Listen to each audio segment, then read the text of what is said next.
Oral questions. Questions orales. The honourable member from Regina Capel.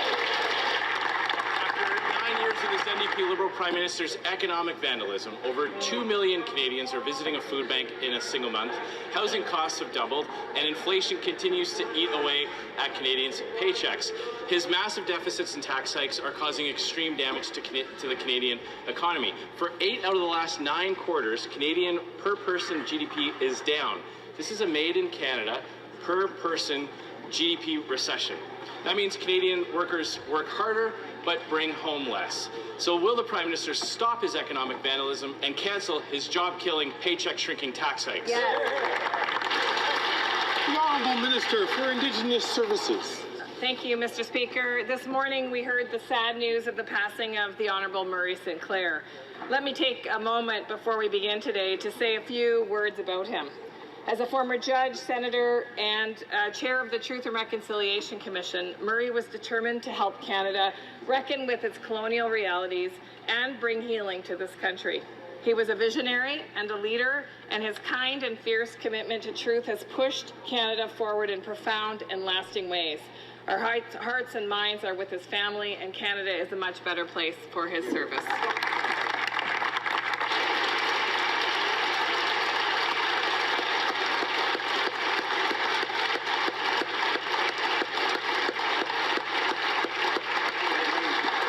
The honourable member from Regina Capel. I join in my honourable colleagues' sending of condolences, but we are witnessing economic vandalism in real time. Last Thursday, this government was briefed that the only sector of the Canadian economy actually producing any growth was the energy sector. And what did they do today? They slapped a punishing cap on Canadian production. Exactly. All this will do is chase investments and jobs to other countries. But that's something this Prime Minister is good at. He's increased Canadian investment into the U.S. by $63 billion last year alone. So will the Prime Minister stop fueling the U.S. economy, cancel his tax hikes, and cancel the production cap to bring those investment dollars back home? The Honourable Minister for Natural Resources and Energy. Thank you, Mr. Speaker. Today, we were very pleased to announce an emissions cap with respect to the oil and gas sector in this country. Given that oil and gas constitutes 31% of Canada's greenhouse gas emissions, it is important that we work with the sector to reduce emissions, just as we do with every sector. It is also true that as we move towards a lower carbon economy across the world, oil and gas produced with the lowest emissions is actually going to have value around the world. We are moving forward with a plan to address climate change and build a strong economy going forward. They are stuck in the past and ignoring the science of climate. Before I get to the honourable member, I'm just going to ask the honourable member from Calgary Centre, please, to hold on until his question is turn to ask a question. The honourable member from Regina Capel. All this production cap will do is make other countries richer while making Canadians poorer. Exactly. That's something this Prime Minister is so good at. Consider this, GDP per capita in Canada, down. In the U.S., it's up. 9 years ago, average wages in the U.S. and Canada were almost identical. Now, an American worker brings home $22,000 more than their Canadian counterpart. And $500 billion in investments has fled Canada to the United States, creating bigger paychecks for American workers, all because of this Prime Minister's high taxes and massive deficits. Yeah. The Prime Minister is the #1 job creator in the United States. Yeah. So instead of helping the Canadian economy, why not fight for Canada for once? The Honourable Minister for the Environment and Climate Change. Mr. Speaker, maybe the member opposite should take the time to actually read the information about the pollution cap. Production is forecast to increase 16% by 2030, Mr. Speaker. So this idea that we're somehow cutting production is simply not true. The Honourable Member for Mégantic-L'Érable. After 9 years of this Prime Minister, supported by the Bloc, $500 million has left Canada for the U.S. The Conservatives will bring investment and jobs back to Canada. This Prime Minister's high taxes and deficits have helped the U.S. prosper while Canadians are desperately trying to house and feed themselves. A U.S. worker now earns $22,000 more than his Canadian counterpart. Will the Prime Minister keep abdicating his responsibilities? The Honourable Deputy Prime Minister and Minister of Finance. Mr. Speaker, I'm a patriotic Canadian woman, and I believe that we live in a wonderful country. I wouldn't want to be American. But if the Conservatives want to compare, well, this is what should be compared. Inflation is lower in Canada. The prime lending rate is lower in Canada. The average Canadian's lifespan is 4 years longer. So the Conservatives keep thinking the U.S. is better than Canada. The Honourable Member for Mégantic-L'Érable. What's worse is after 9 years of this Prime Minister, three different U.S. presidents, this government has been incapable of producing wealth in Canada. The gap between wealth is growing, whether it's the softwood lumber or the Buy American Act. This Prime Minister has failed miserably to protect Canadian workers. He's creating more jobs. He's the #1 job creator in the U.S. When will the Prime Minister stand up for Canada, cut taxes, and bring our money and our jobs and our investments back to Canada? The Honourable Deputy Prime Minister and Minister of Finance. Mr. Speaker, once again, here's what we do better in Canada. Inflation is lower.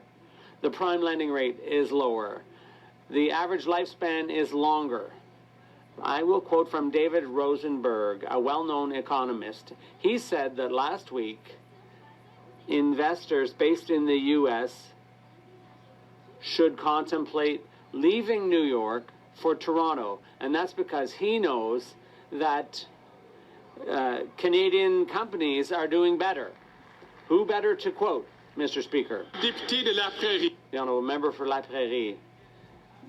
On the eve of the U.S. elections, Peter Harder and other senators must not be blocking our bill to protect supply management in free trade deals, because we know that the U.S. wants to reopen the trade deal.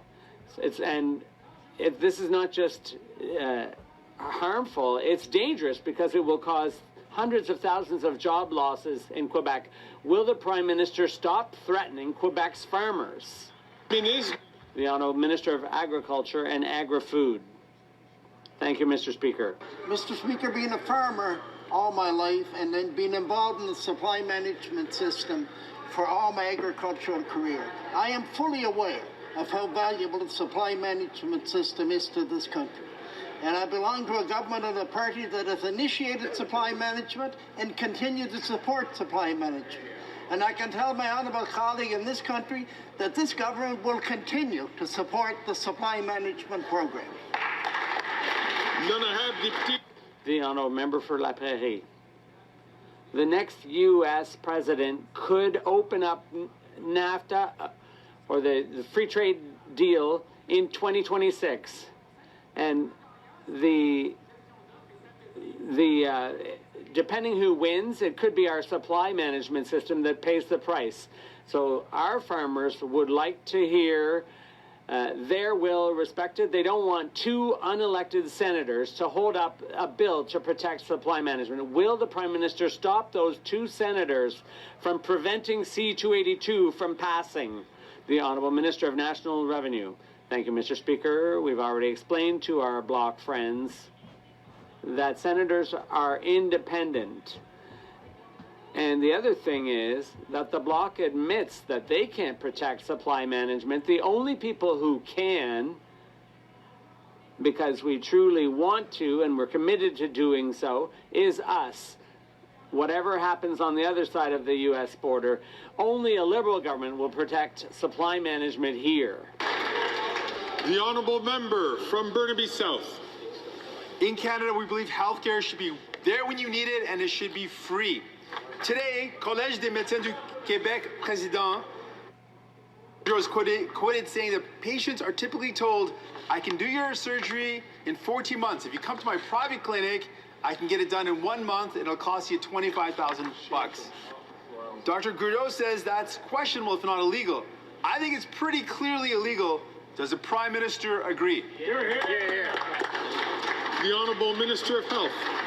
Public universal, available for all, and most of all, making sure that the patient doesn't pay. That we ensure in our country that when people come in for care, that they're taken care of on the basis of their need, not the size of their bank account. That's what distinguishes us from so many countries in the world. That is a principle that we stand up proudly for. I would suggest to the leader of the NDP, we've worked well together on things from pharmacare to dental care. There are many different challenges the provinces are presenting to healthcare right now, and certainly this party opposite, the Conservatives that would seek to ravage our healthcare system. Let's work together to make sure we protect it. L'honorable député de Burnaby Sud.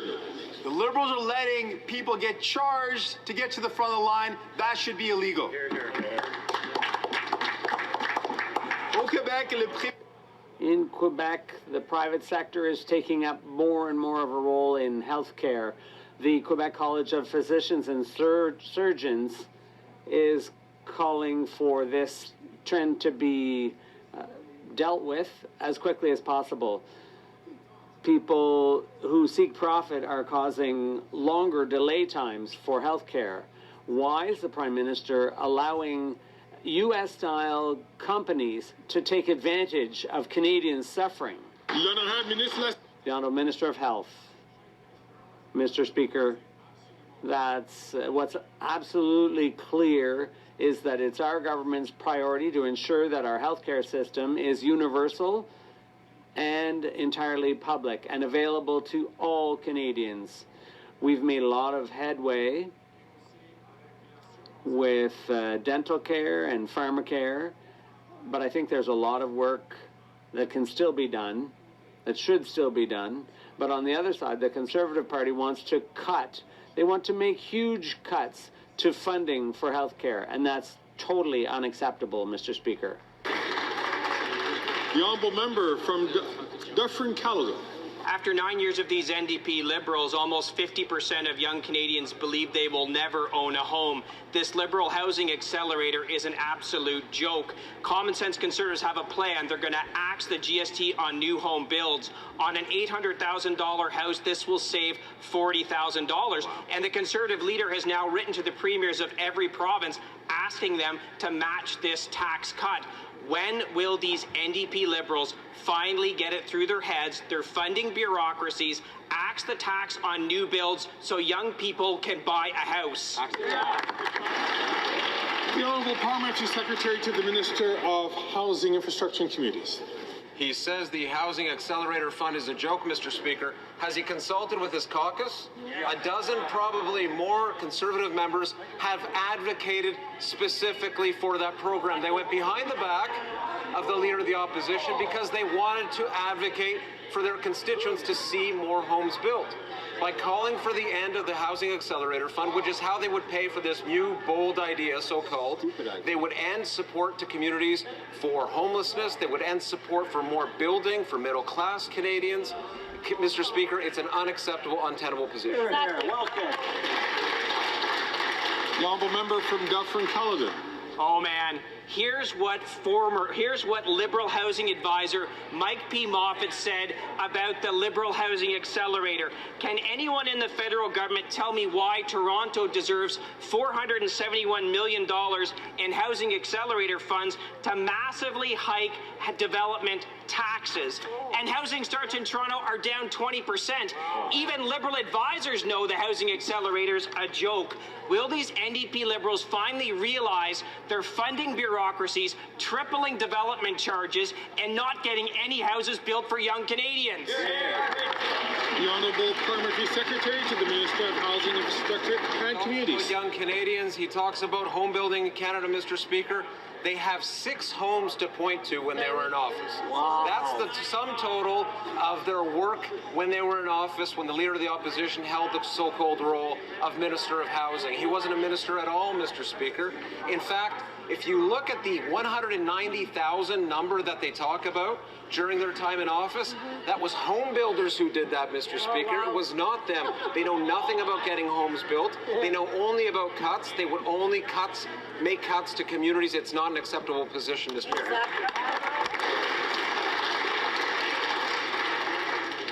The honourable member from Parry Sound, Muskoka. After 9 years of this NDP Liberal government, we know they're not worth the cost of housing. So bad is their record, in fact, that 80% of young Canadians believe that home ownership is only for the very rich. Conservatives will axe the federal sales tax on new homes sold under $1 million, saving Canadians up to $50,000 or $2,200 a year in mortgage payments. The Conservative leader has written premiers asking them to match our Conservative plan to axe the tax on housing, saving Canadians thousands more. This means real relief for young Canadians desperately trying to buy a home. Will the NDP Liberals axe the tax on housing so young Canadians can finally buy a home? The Honourable Parliamentary Secretary to the Minister of Housing. Mr. Speaker, I worked with the Honourable Member on the House of Commons committee that's responsible for housing. He almost always brings up good points, except today there's a credibility issue at stake, Mr. Speaker. When he was mayor of Huntsville, prior to becoming Member of Parliament, he increased development charges, which we agree are an impediment to home building. They are a tax on home building. How much did he increase development charges, Mr. Speaker? Not by 2 or 3%, Mr. Speaker, but by 16%, Mr. Speaker. They can't speak about these issues. They have no credibility on the matter.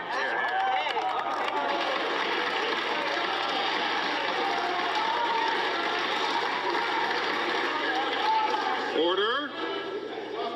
The Honourable Member from Parry Sound Muskoka. Well, Mr. Speaker, when I was on council, we actually cut development charges by 50%, and I also knew as a mayor that if you get bureaucracy out of the way, you get more homes built. These guys don't understand that, though. All they're doing is funding the bureaucracy. Since this minister has given billions of dollars to cities all across this country, they've raised development charges and housing starts have dropped. Our common sense plan will save Canadians up to $50,000 on a new home. This is real relief for Canadians. So why can't they get on board and axe the tax on new homes?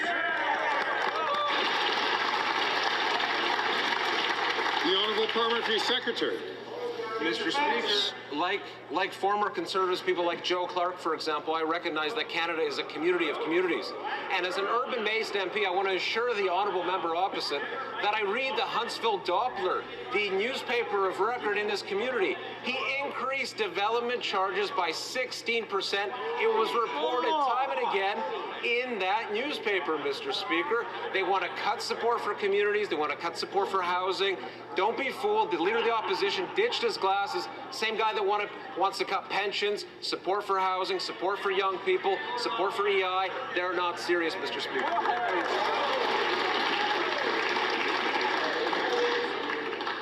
L'honorable député de Bellechasse.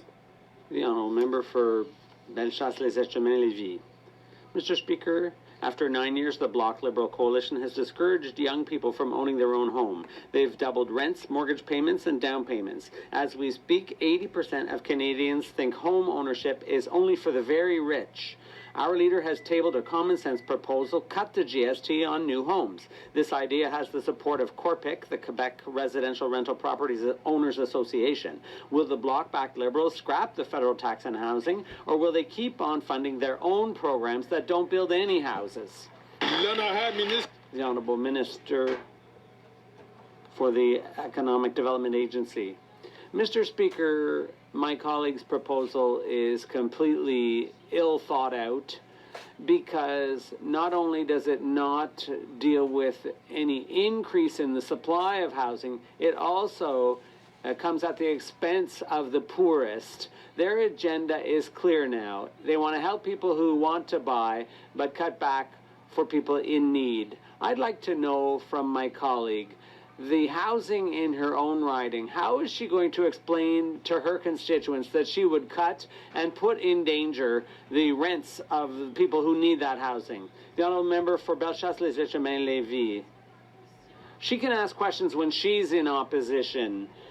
Mr. Speaker, the Conservative leader's proposal to scrap the GST on houses under $1 million would give young people the hope of being able to buy a home and maybe start a family. With this GST cut, some 30,000 new homes could be built.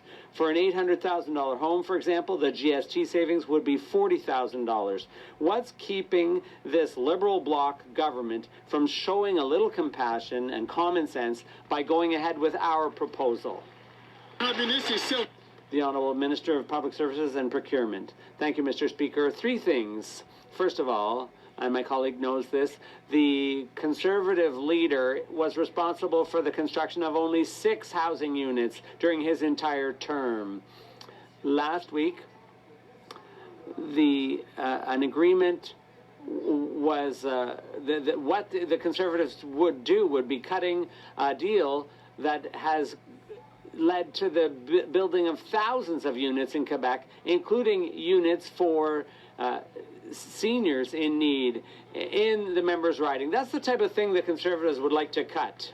The honourable member for Lac-Saint-Jean. Quebec is still taking in more than its fair share of asylum seekers. And this is serious. There's still no plan for redistributing them among the other provinces. Immigration could skyrocket with tomorrow's U.S. election, and Donald Trump has said if he wins, he'll launch the largest deportation program in U.S. history. He wants to deport 18 million people. We asked the minister if he had a plan in case Trump's promises drive people into Canada, and he said yes. That's great. Now, can he explain that plan, Mr. Speaker? The Honourable Minister of Immigration.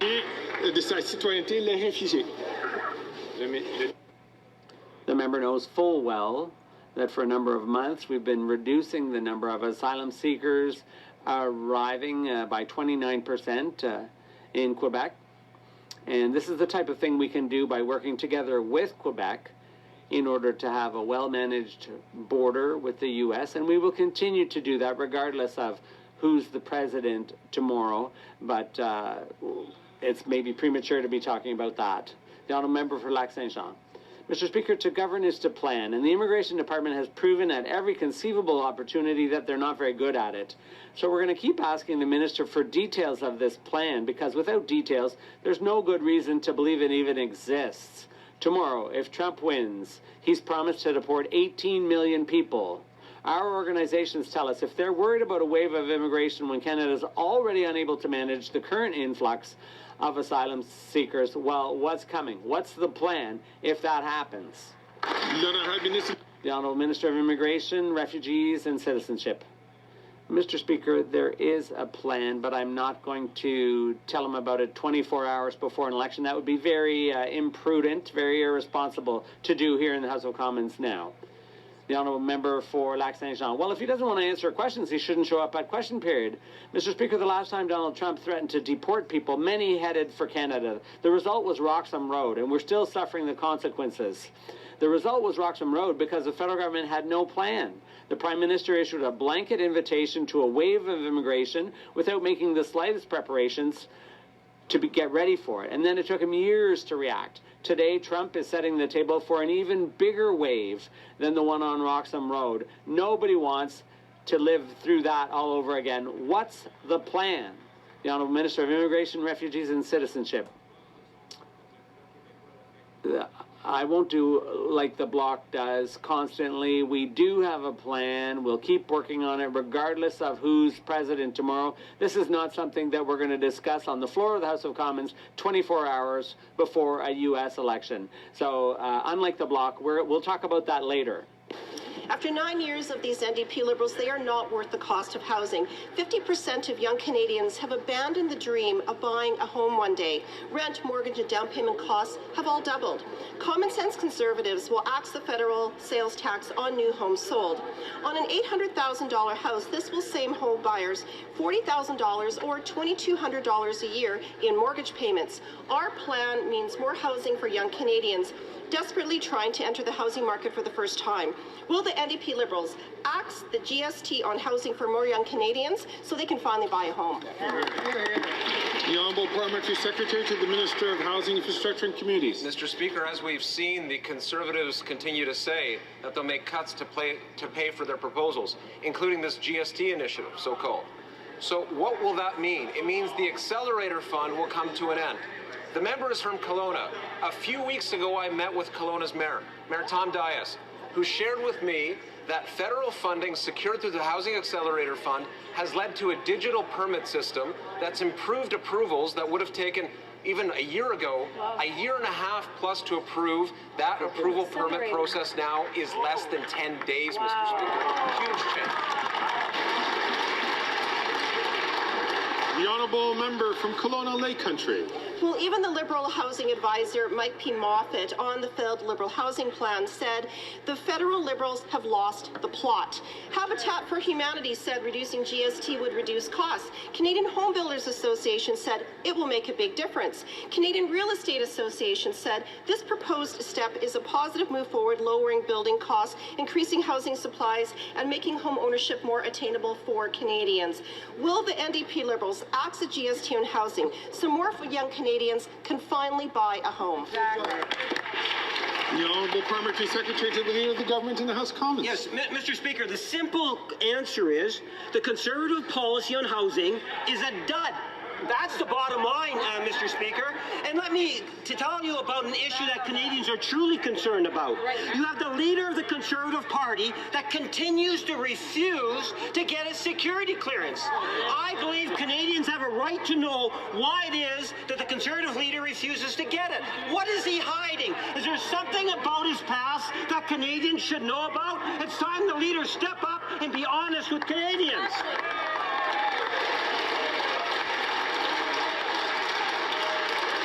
The Honourable Member from Mission Matsqui Fraser Canyon. Mr. Speaker, after 9 years of NDP Liberals, they are simply not worth the cost of housing. There are encampments all over the city of Abbotsford, including our beloved Cenotaph. Young people are feeling hopeless, knowing that even with a good salary, they will not be able to afford a new house. Conservatives understand that, and that's why we've proposed to a federal GST on new homes, a tax cut that will spark 30,000 new developments. Will the NDP Liberals axe the federal GST on housing so more young Canadians can finally buy a home? There you go. The Honourable Parliamentary Secretary to the Minister of Housing, Infrastructure and Communities. They want to pay for this idea by slashing the Housing Accelerator Fund. So let's understand what that means, Mr. Speaker. This is support for communities across the country, large and small. Support for communities to get people off the street and into homes. Support for zoning changes that will allow for more building. Giving young people, the ones that they talk about and claim to care about here today, more options. You give people more options, the the costs come down, Mr. Speaker. Infrastructure support, so that water connections, for example, can be connected to housing. They don't believe in that either. Support for vacant buildings can be converted into housing, Mr. Speaker. All of this is on the table. The Honourable Member from North Island, Powell River. Mr. Speaker, Persian Gulf War veterans are asking this government for recognition. Brave soldiers came home with Gulf War illness, PTSD, and burn pit poisoning. And still they have to fight the Liberals to get the recognition and benefits they deserve, just like they had to fight the Conservatives before them. It is shameful. Will the minister make this right and grant these veterans wartime status, or will she hide behind legislation and disrespect their service? Hear, hear, hear, hear. The Honourable Parliamentary Secretary to the Minister of les Anciens Combattants. Thank you, Mr. Speaker. I think the Committee on Veterans Affairs has currently studied this matter. We're waiting for their report, and I can assure you that the government will respond to that forthwith. The Persian Gulf War veterans have done a great service for this country, and we all deserve to see their response from this report, and I assure you that the government will respond accordingly. Thank you.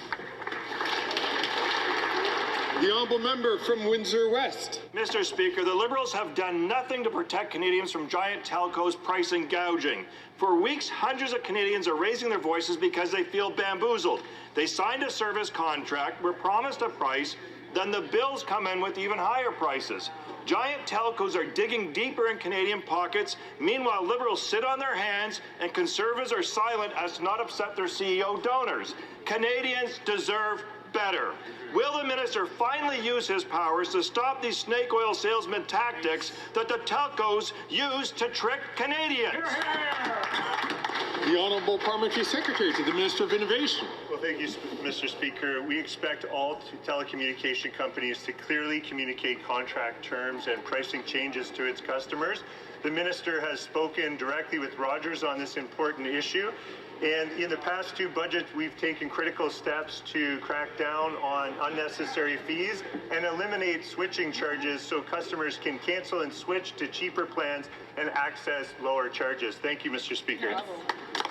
The Honourable Member from Mississauga Malton. Mr. Speaker, very recently we've seen acts of unlawfulness and indecency at the Hindu Sabha Mandir in Brampton and the Shri Guru Granth Sabha in Malton. Speaker, the vast majority of Canadians are peace-loving and believe that every Canadian should have the right to practice their faith freely and safely.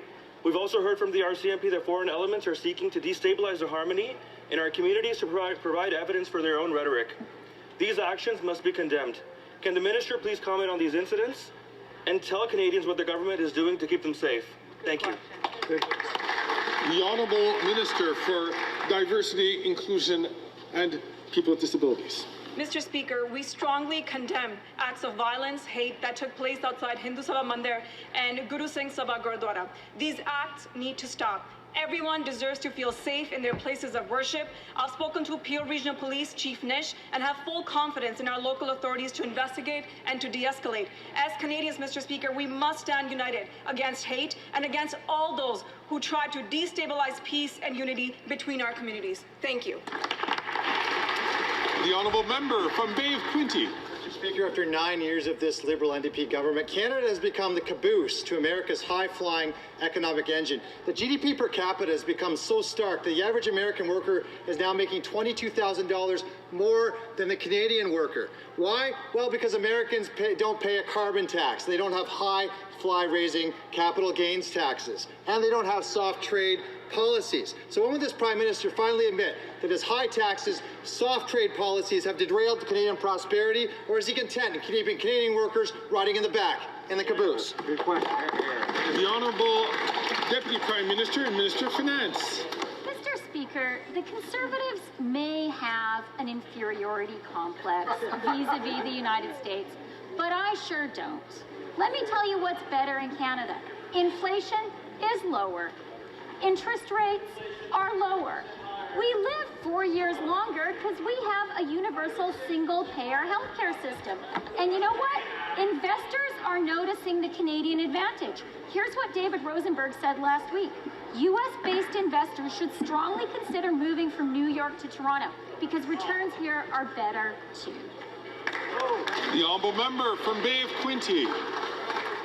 Amazing, Mr. Speaker, because the Liberal candidate Mark Carney moved his company to New York. But let me tell you what's actually happening in the Canadian economy. 90,000 jobs have been lost since 2015 in the softwood lumber industry. 90,000 jobs, 40,000 of them in BC alone. The last Prime Minister figured the softwood lumber deal in 79 days. It's been 9 years and 3 U.S. presidents.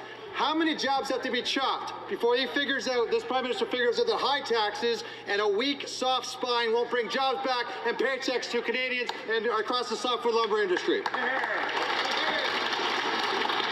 The Honourable Deputy Prime Minister and Minister of Finance. Mr. Speaker, we will take no lessons from these weak Conservatives when it comes to standing up for the Canadian national interest. And that's because we remember the 232 steel and aluminum interests that the U.S. imposed on us. And when we did that, we retaliated. We had the guts to do that. And you know what the Conservatives said? They urged us to back down. They said that retaliation was dumb.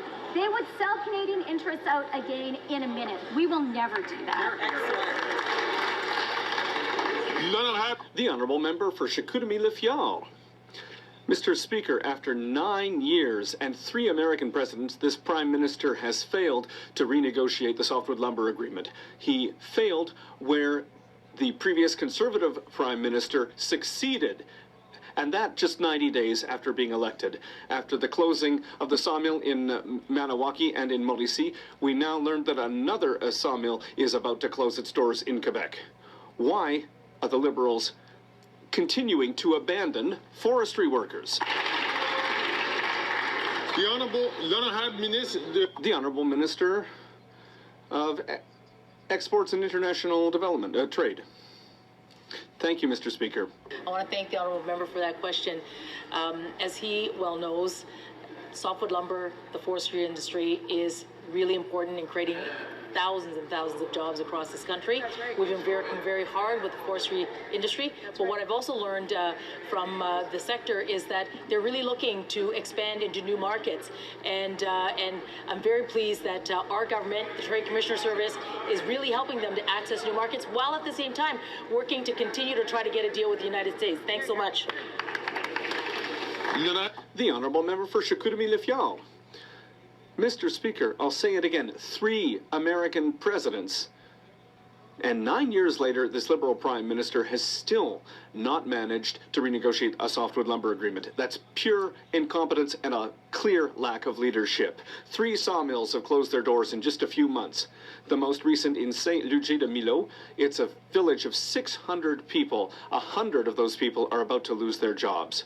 When will there be elections so that our leader can succeed where this Prime Minister has lamentably failed? The Honourable Minister for International Trade. What I would say to those wonderful workers and the sector that they belong to, they contribute tremendously not only to the economy of Quebec, but certainly to the economy of Canada. But I do have a question for the member opposite, and that is for his leader. And why is the leader not going to get his security clearance so that he can protect Canadians? That's right. The Honourable Member for Repentigny. The Environment Minister's announcement today is extremely disappointing. It's been 2 years since he presented his intention to regulate a cap on GHG emissions in the oil and gas sector. And you can understand our impatience, but there's nothing in the minister's announcement which will reduce oil production. Quite the contrary. He says that it's going to go up by 16%. No effort required for big oil. The oil companies will continue to beat production records with the approval of this Liberal government. When will they start to really fight climate change? The Honourable Minister of the Environment and Climate Change. Mr. Speaker, I don't know what to say. The Bloc Québécois has been encouraging us to interfere in provincial jurisdictions. The world is turning upside down. Natural resources, as the Bloc Québécois knows very well, is provincial jurisdiction. So what we will do is act on pollution, and that's exactly what we're doing, Mr. Speaker. The sector is going to have to reduce its greenhouse gas emissions by 35% under 2019 levels. This is an important element in our climate change plan, and on this side of the House, we believe in climate change. We have a plan for the economy, and we have a plan for the future of workers in the sector. The Honourable Member for Jonquière. What the minister isn't saying is that there's a major part of the money that's coming from Quebec. 9 years now the Liberals have been in power, and the Bloc has been calling for a cap on oil and gas sector GHG emissions. 3 years ago they promised to do it. 2 years ago they tabled a draft regulation without putting anything into place, and all that to end up with regulations that don't require any results from the oil and gas sector before 2030. It's that inaction that's going to lead us straight into the wall in 2030. Not the upcoming election, not the opposition party. So why is the minister incapable of requiring even just a little effort from the oil and gas sector before 2030? The Honourable Minister of the Environment and Climate Change. Mr. Speaker, I have a lot of respect for my honourable colleague, but I would sincerely invite him to read the documentation on the oil and gas sector emissions cap, which requires that the regulations come into effect in 2026, not in 2030, as he said. We presented the document a year ago, not 2 years ago, Mr. Speaker, and if since the Bloc Québécois seems to be so eager to go to elections with the Conservatives, well, they can do it, but there won't be a cap on emissions in the oil and gas sector if they do that. They'll be able to pollute all they want under a Conservative government. Member from Ban-Fairtree. After 9 years of NDP Liberals, taxes are up, costs are up, crime is up, and time is up. The cost of the carbon tax is sending record numbers of Canadians to food banks, but food banks are struggling with the carbon tax too. For one Alberta food bank, paying the carbon tax means that there is $280,000 less food for those who are going hungry. This Prime Minister's policies are hurting the most vulnerable and those who work to help them. So will the Prime Minister finally call a carbon tax election so Conservatives can fix what he broke? The Honourable Parliamentary Secretary to the Leader of the Government. Mr. Speaker, we all know that the leader of the Conservative Party had a flip-flop when it came to the price on pollution. But where we're really disappointed is that we have a leader of the Conservative Party who refuses to put Canadians' interest ahead of his own personal interest and the interests of the Conservative Party. It's time that the Conservative leader step up to the plate and get the security clearance that's needed, Mr. Speaker, in dealing with foreign interference. What is he hiding, Mr. Speaker? He needs to be transparent. He has to tell us about his past. There's something there he needs to tell Canadians, Mr. Speaker.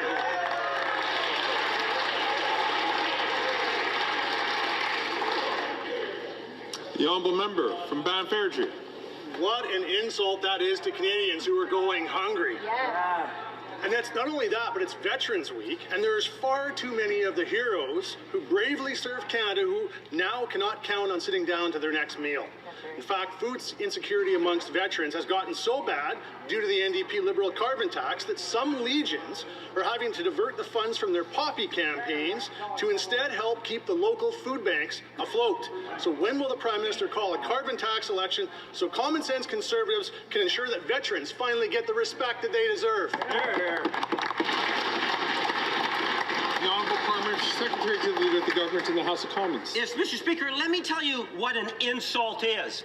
When you have the leader of the Conservative Party continuing to focus his attention on his personal interests and the interests of the Conservative Party, Mr. Speaker. Let's be clear. The leader of the Conservative Party is hiding something. There's something about his past that he does not want Canadians to know. Mr. Speaker, there is an obligation for the leader of the Conservative Party to come clean and tell Canadians what it is that he's hiding. Why won't he get that security clearance?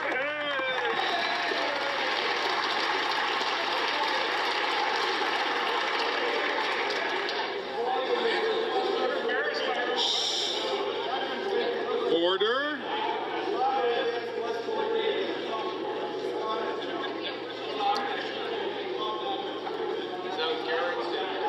Order. The honourable member from Moose Jaw, Lake Centre, Lanigan. Mr. Speaker, costs are up, crime is up, and time is up.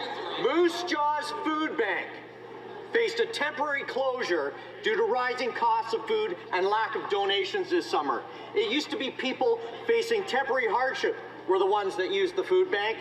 Now, it's people with good jobs being forced to use the food bank because the cost of everything has gone up. Mr. Speaker, when will this Prime Minister call a carbon tax election so people can put something under the tree and on their table this Christmas? The Honourable Parliamentary Secretary to the Minister of Innovation. I'm glad to hear the member opposite use the word security again. You know, what this House should be preoccupied with, and that all Canadians are preoccupied with is the overwhelming question that they can't answer as to why the Conservative leader will not get his security clearance. It's been months and months and months this House has been preoccupied with foreign interference, and yet the Conservative leader won't step up and do the very basic thing that all other party leaders in this House have done, which is to get a security clearance and protect the country. Yeah.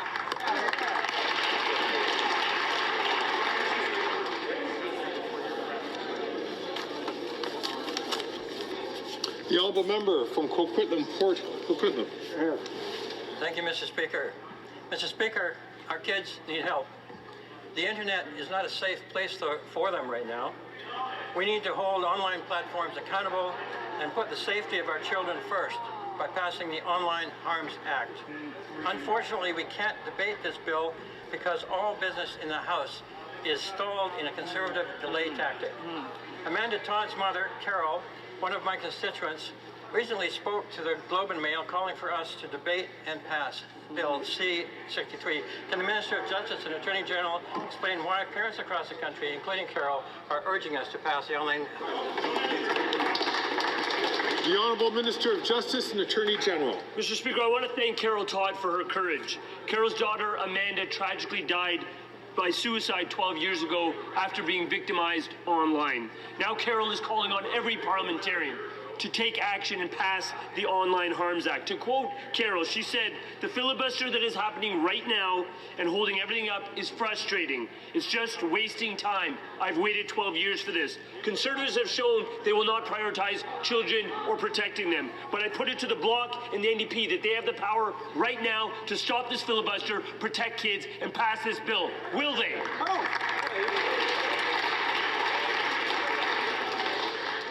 The honourable member from Thornhill. Two hardened criminals, a stolen car, and a police chase. It's not the plot of a blockbuster movie, it's daily life in Canada after 9 years of this Prime Minister. This weekend, the Toronto police officers tried to arrest two car thieves. But not before the crooks injured a horse, rammed a bunch of vehicles, destroyed a business, and put innocent shoppers in danger. We know that both offenders were out on bail thanks to the Liberal NDP catch and release policy that has made this country more dangerous for victims and more lenient for criminals. So why was this government putting police and the public at risk instead of putting criminals in jail where they belong? The Honourable Minister of Justice and Attorney General. That member talks a big game, but when it comes to GTA politics, let's actually assess what police officers are saying.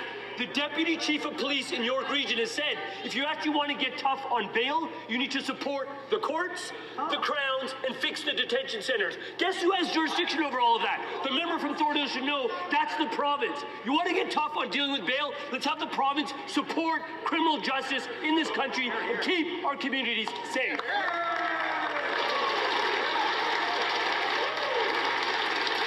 No, members are very passionate about many issues. I'm going to ask the member from Kamloops, Thompson Caribou, as well as the member from Sarnia-Lambton, please, not to take the mic unless recognized by the chair.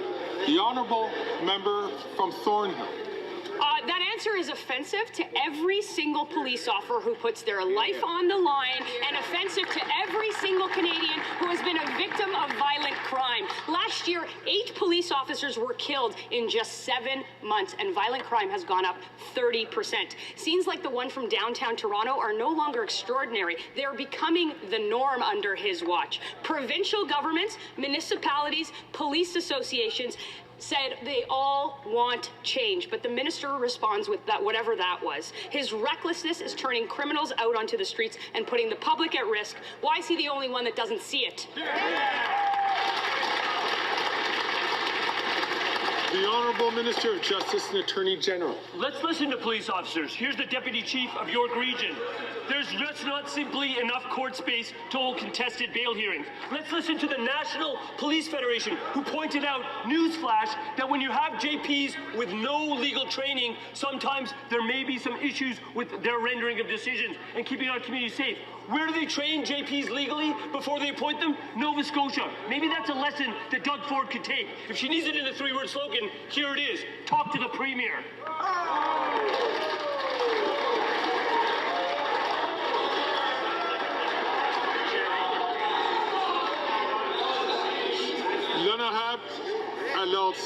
Order, please. The honourable member for Charlebourg, Haute-Saint-Charles. Philippe Léger in the Journal de Montréal said that police's concerns about gangs in Montreal is scary. The Montreal Police Service says that Montreal is becoming like Marseille in France, a place where the authorities are losing control.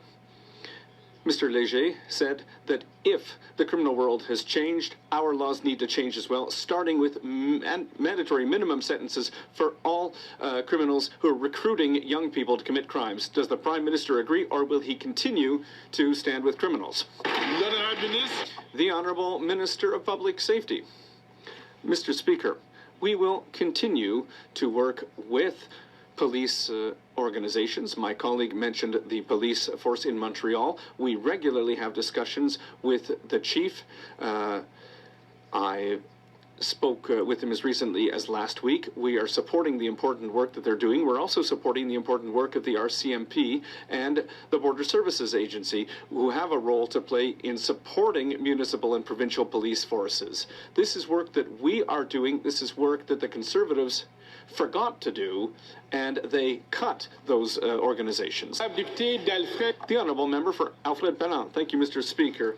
Over 1 million Canadians have already received dental care thanks to the Canada Dental Plan that our government has put in place.